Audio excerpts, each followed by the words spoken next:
Okay, I'm going to show you a video from another creator, Fear Nothing, Question Everything, and she's making some accusations about Bill Thompson that just aren't true.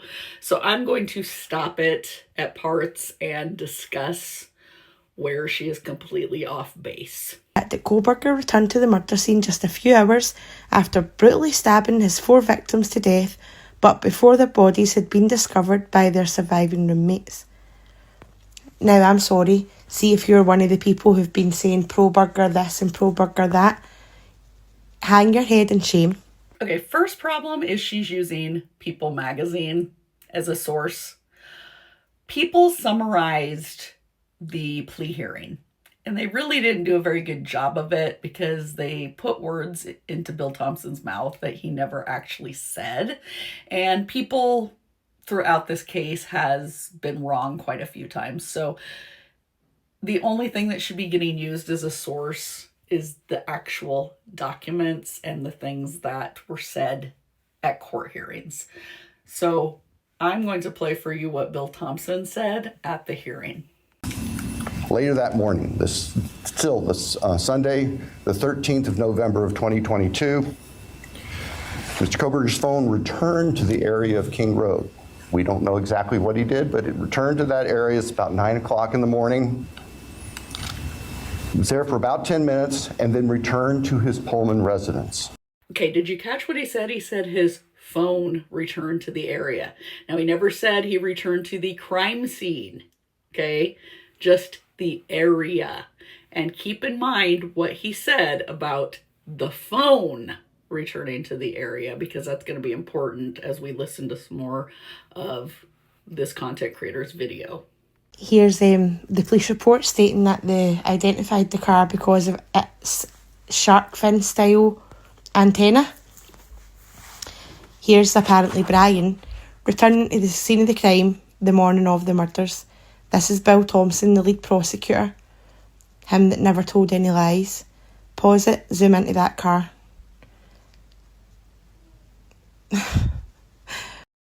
Okay, stopping you right here because here is the second problem with her video. Nobody, not even Bill Thompson, said that that was inmate 163214's car returning to 1122 King Road. I just played the video at the hearing where Bill said his phone returned to the area. None of them said that he was driving on King Road at 9:07 a.m. And in fact, the sighting that they were going to use at trial of his car was on Main Street, Highway 95, okay? Not on King Road at 9:07. So this content creator took that video and decided to make up her own narrative that is not in any of the documents. And I am going to show you the documents, or the document with all the camera footage that was going to be used at trial. So this was in the state's reply to the defense's motion in limine about the vehicle identification. And it starts with 3:26 a.m. in Moscow, and then goes down as the day progresses, and not once on that document is 9:07 a.m. on King Road as being a sighting of his car. So let's take a look. Okay, so here is that document, and the very first sighting that they were going to use at trial was at 3:26:10 a.m. And keep that in mind because we will discuss that in a minute as well. But I'm scrolling on down, and this is showing you all the confirmed sightings of his vehicle. Now, this is all based on what Special Agent Imel found. And yes, the shark fin, she's correct. He used the shark fin as one of the identifiers. Had you looked at the documents, it also talks about the fog lights as well. But we're going to discuss that in a minute. So I'm scrolling down here, and these are the sightings now after the murders.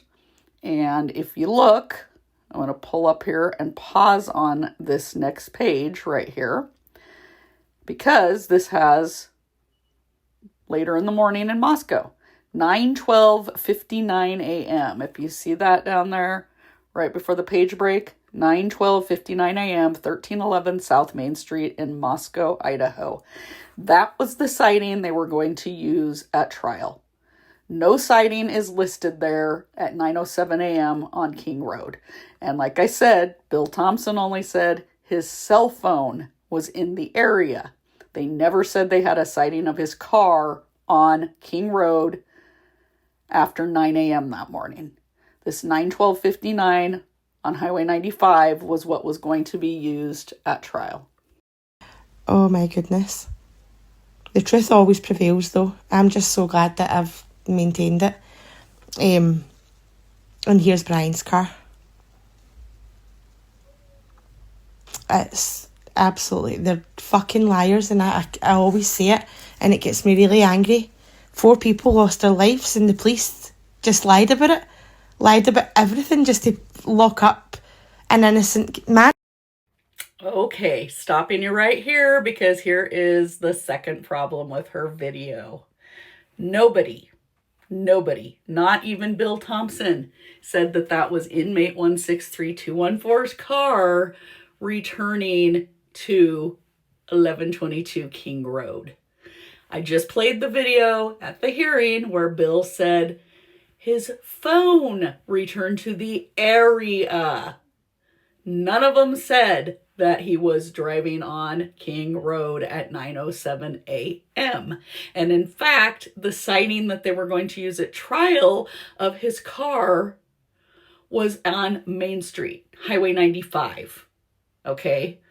Not on King Road at 9:07. So this content creator took that video and decided to make up her own narrative that is not in any of the documents.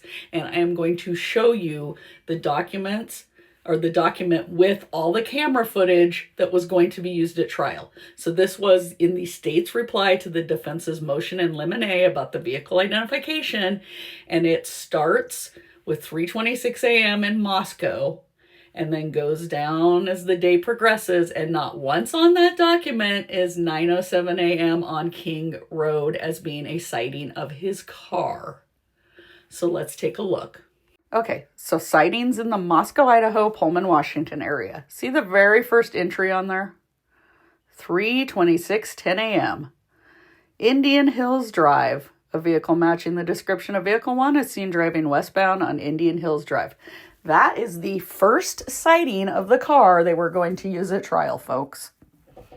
So not the car that had fog lights over on Stadium Way. The first sighting of inmate 163214's car was at 3:26 a.m. over on Indian Hills Drive. That is what was going to be used in court as the first sighting. Not anything prior to 3 a.m. in Pullman. So the fog lamps could have easily been remedied had you gone and read the documents instead of running with the narrative that, well, this car in video has fog lamps, so it couldn't be his. They never said it was his. And even in the PCA, when they discuss seeing a car on Stadium Way and Nevada Street, it never says that's his car or that they identified it as his car.